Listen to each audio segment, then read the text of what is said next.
kanto ang dilim, tahimik ang paligid. Si OG Mac naglalakad, walang kaalam-alam sa nag-aabang. May matang nakamasid, may balak na masama. Biglang sumulpot ang apat, wala nang takas, sabay sapa. Hindi niya inasahan, sunod-sunod ang galaw. Mga kamao ay umulan, parang bagyo ang lakas. Hala, ginulpi si batang pasaway, apat na lalaki sabay-sabay sumapak. Napaluhod, di na makaiwas si OG Mac. Sa gitna ng kalsada, walang tumulong man lang. Sigaw sa hangin, hustisya'y nasaan? Sabi ko sa inyo, walang kwenta ang mga frat. Kapag nasawi ka, idadaan na lang sa awat iyak.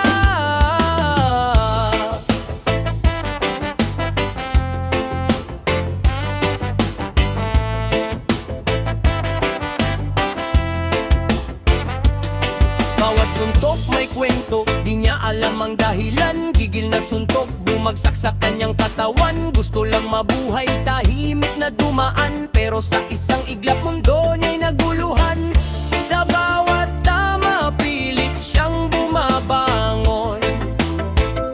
Kahit sugatan, di basta susuko sa kahon. Hala, ginulpe si batang pasaway, apat na lalaki sabay-sabay sumapak. Napaluhod, di na makaiwas si OG Mac. Sa gitna ng kalsada, walang tumulong man lang.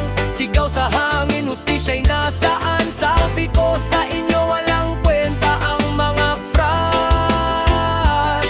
Kapag nasawi ka, idadaan na lang sa awat iyak.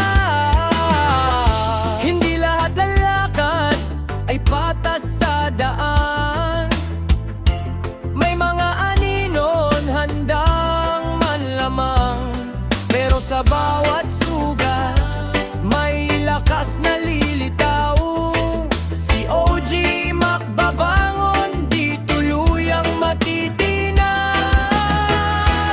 Apat na lalaki, akala nila'y tapos na. Pero si OG Mac babawi pa sa laban niya. Sa bawat sakit, may kwento ng tapang. Sa dulo ng dilim, liwanag ay matatana.